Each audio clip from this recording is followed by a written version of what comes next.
एक ने मुझे टेलीफोन किया कि गोस्वामी जी यहाँ बड़ा बवाल हो गया है और समाजवादी पार्टी के और कार्यकर्ता और मायावती के बीच में वहाँ ज्यादा कुछ गड़बड़ हो गया है। और जो जिस कमरे में वो बैठक कर रही थी मायावती, मुझे वो कमरे का सीन अभी भी अच्छी तरीके से याद है। कमरा नंबर 1। हाँ, उसमें और जो बिल्कुल लास्ट में वहाँ किनारे जाके है पर मुलायम सिंह और समाजवादी पार्टी के नारे लगा रहे थे और मतलब भद्दी भद्दी गालियां भी दे रहे थे बसपा को लेके और मायावती जी को लेके। तो वो भी एक दबंग विधायकों में रहे हैं, भारतीय जनता पार्टी से जुड़े हुए थे।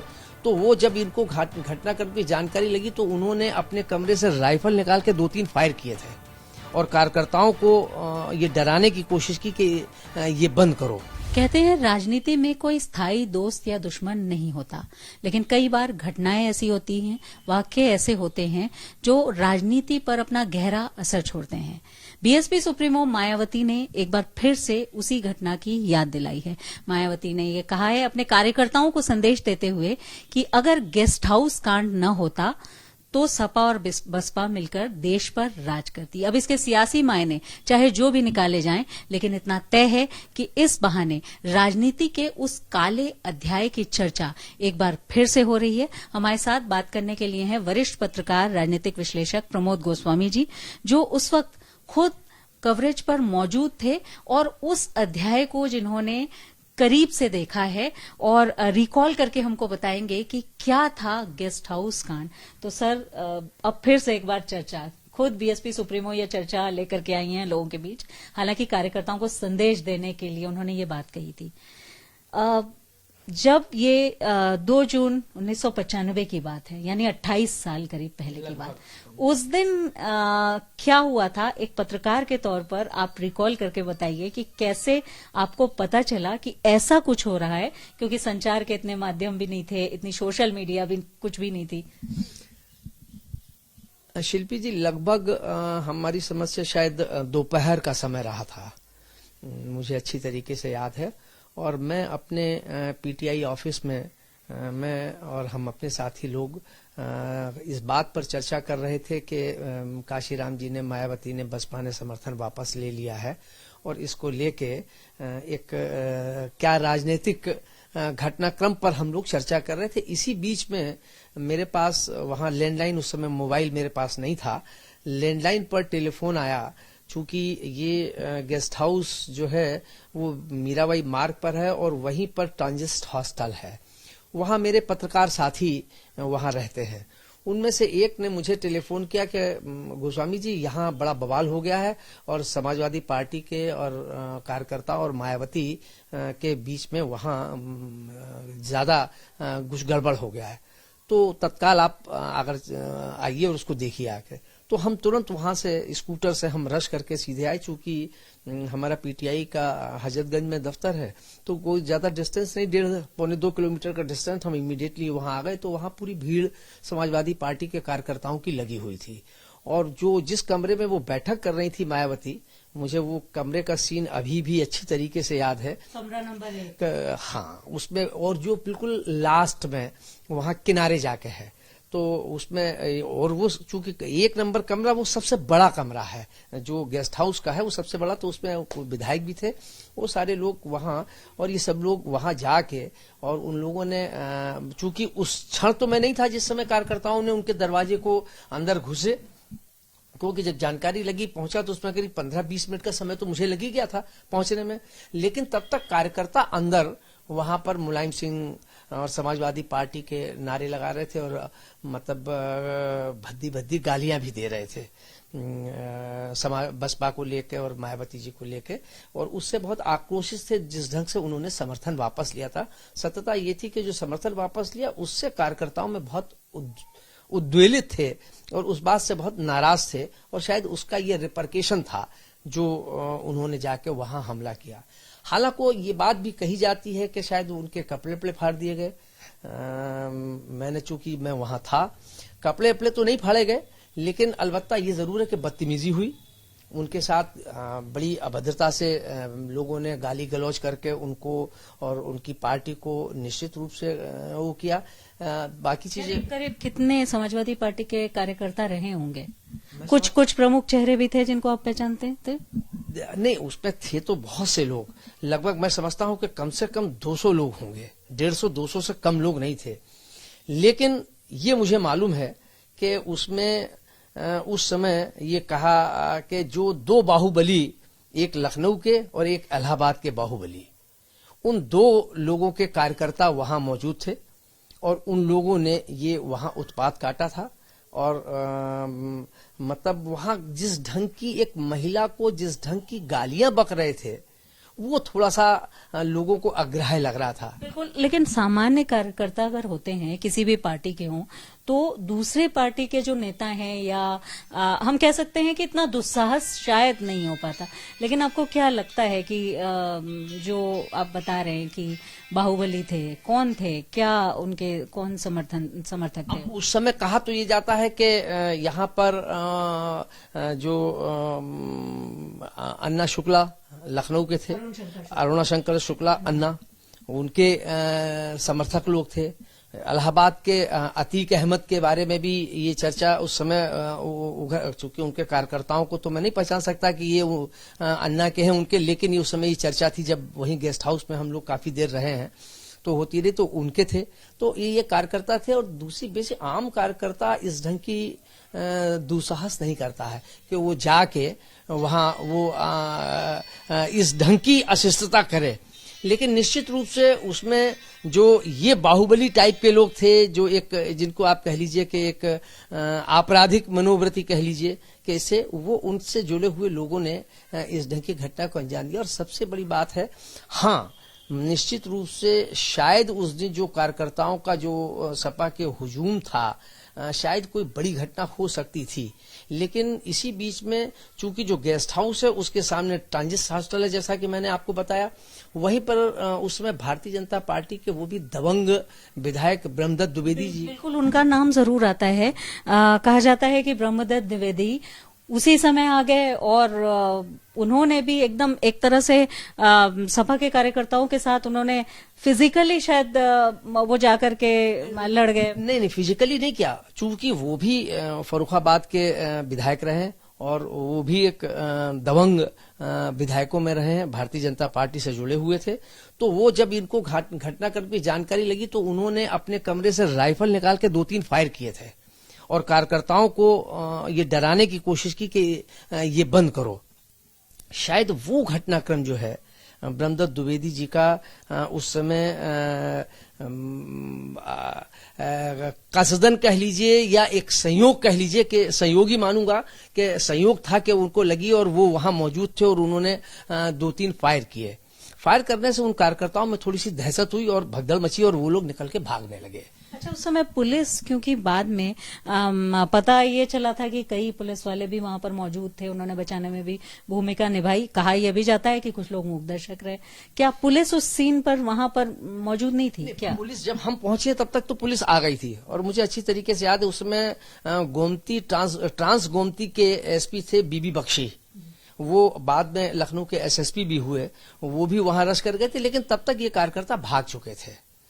और मायावती जी को, और उसमें कश्मीरा सिंह जी डीआईजी हुआ करते थे जो यहाँ थे और जो मायावती जी के बड़े करीबी अधिकारियों, पुलिस अधिकारियों में माने जाते हैं। तो उसमें मतलब ये स्थिति हो गई थी कि उन्होंने कश्मीरा सिंह जी ने ये मायावती को बताने की कोशिश की, लेकिन ऐसा नहीं था कि पुलिस मूक दर्शक थी। लेकिन वो लोग इतने ज्यादा थे और पुलिस की संख्या 2-4 रही होगी, 2-4-6 रही होगी, बाद में ये लोग आए हैं। ऐसा नहीं है कि पुलिस उस समय वो पूरी फोर्स वहां मौजूद बहुत ज्यादा कार्यकर्ता थे। हाँ, कार्यकर्ताओं की संख्या ज्यादा थी। तो उस समय स्वाभाविक है एक कि वो इस पोजीशन में नहीं थे कि वो वहां डंडा चला सकें या उनको खदेड़ सकें। तो वो उन लोगों ने समझाने की कोशिश की, लेकिन उन कार्यकर्ता कहाँ मानने वाले थे। ऐसी स्थिति में फिर बीबी बख्शी की ये शिकायत की गई मायावती से कि साहब इसमें मुलायम सिंह जी से बीबी बख्शी मिले हुए थे और इसकी जांच नहीं कर रहे हैं। और अरुणा शंकर शुक्ला को पकड़ने के लिए कश्मीरा सिंह ने ये बात मुझे बीबी बख्शी ने बताई मेरी जब उनसे बात हुई कि मेरा तो कोई दोषी नहीं था, मैं तो वहां से जब पता लगा मैं तो अपनी जो मेरे पास फोर्स थी मैं उसको लेके वहां पहुंचा और उस समय आप वहां मौजूद थे। अच्छा, मायावती जी मीटिंग कर रही थी अपने विधायकों के साथ, क्योंकि कमरा नंबर 1 जो हम लोगों ने बाद में भी रिपोर्टिंग की है, देखा है, उस समय तो आप लोग थे, तो वो विधायक, उनकी क्या स्थिति थी? वो वहीं मौजूद थे?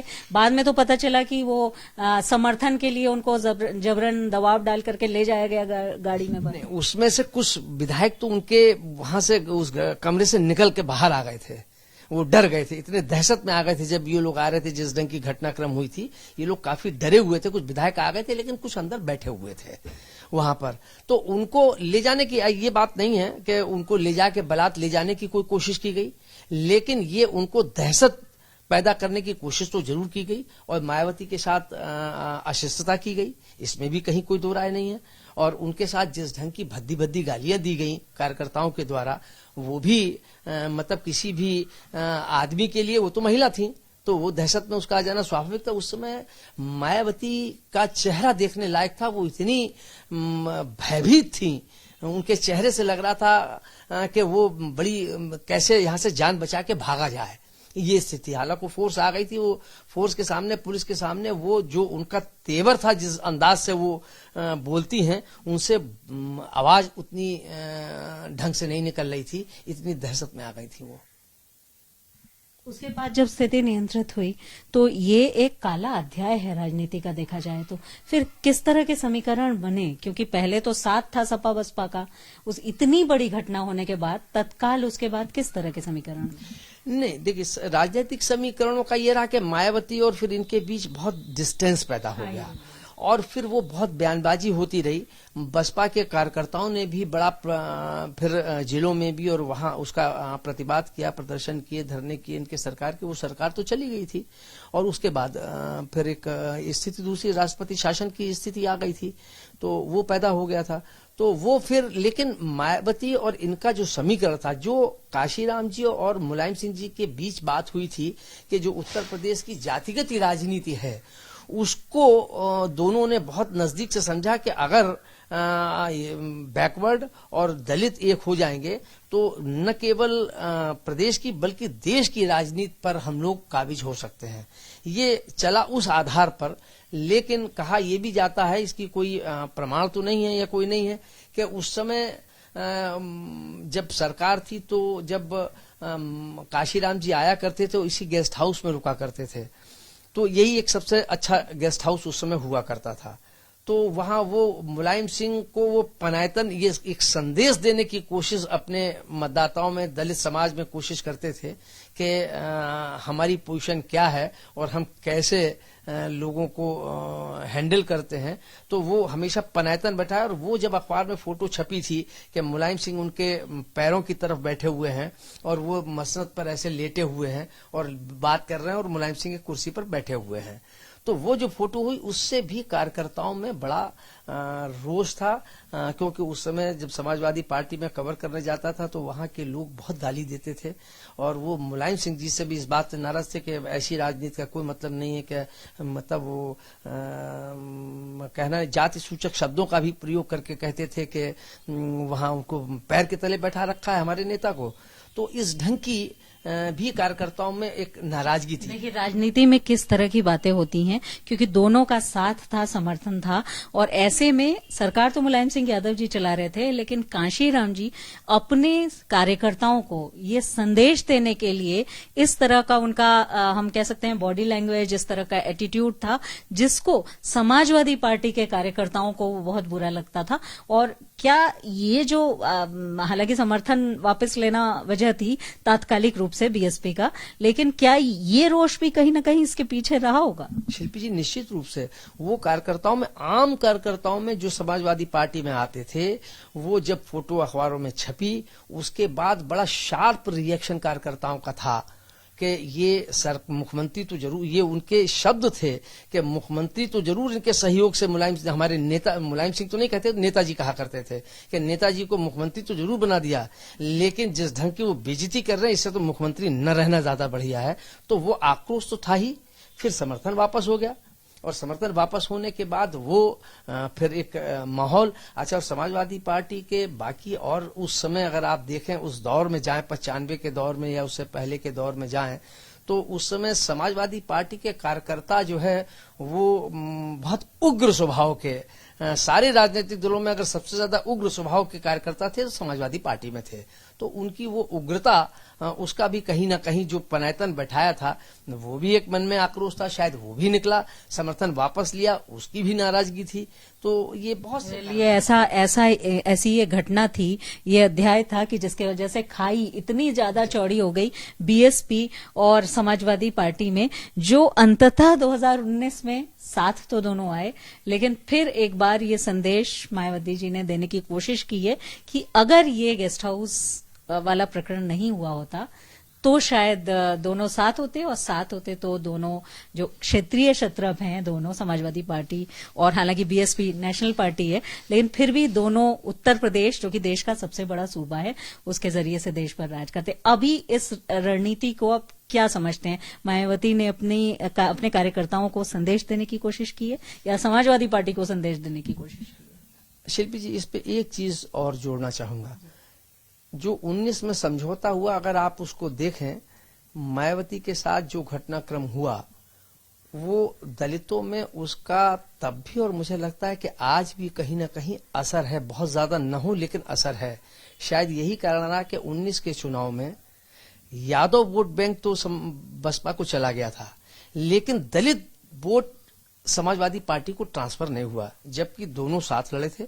और ये स्थिति के एक मंच पर वो मतलब पूरब और पश्चिम आ गए थे इटावा में, जहां मायावती भी और मुलायम सिंह जी भी एक मंच पर मौजूद थे। ये शायद 95 के बाद ये दृश्य देखा गया कि जो मैनपुरी में वहां पर मुलायम सिंह जी की जो चुनाव लोकसभा का था उसमें वहां पर ये पहुंचे और दोनों लोग एक साथ दिखाई दिए। बिल्कुल। तो प्रमोद गोस्वामी जी, उस समय उन्होंने इस पूरी घटना को न सिर्फ कवर किया बल्कि अपनी लेखनी इस पर चलाई, और जिस तरह से करीब से कोई पत्रकार देखते हैं अपने आसपास होने वाली चीजों को, वैसे उन्होंने इसको देखा। हम लोगों ने उस समय तो नहीं, लेकिन बाद में भी 2019 के चुनाव में, जैसा अभी आप कह रहे हैं, मुझे याद है डिम्पल यादव जी ने पैर भी छुए थे मंच पर, और उस पर भी दोनों ओर के कार्यकर्ताओं का, समाजवादी पार्टी के कार्यकर्ताओं का भी रिएक्शन हुआ था। उस समय मैं मौजूद भी थी उसी में। तो ये एक संदेश देने का काम है। फिलहाल बीएसपी सुप्रीमो मायावती ने, जो बहुत रणनीतिक रूप से अपनी बात रखती हैं, सोच समझकर बात कहती हैं, उन्होंने ये बात अपने कार्यकर्ताओं को कही है संबोधित करते हुए।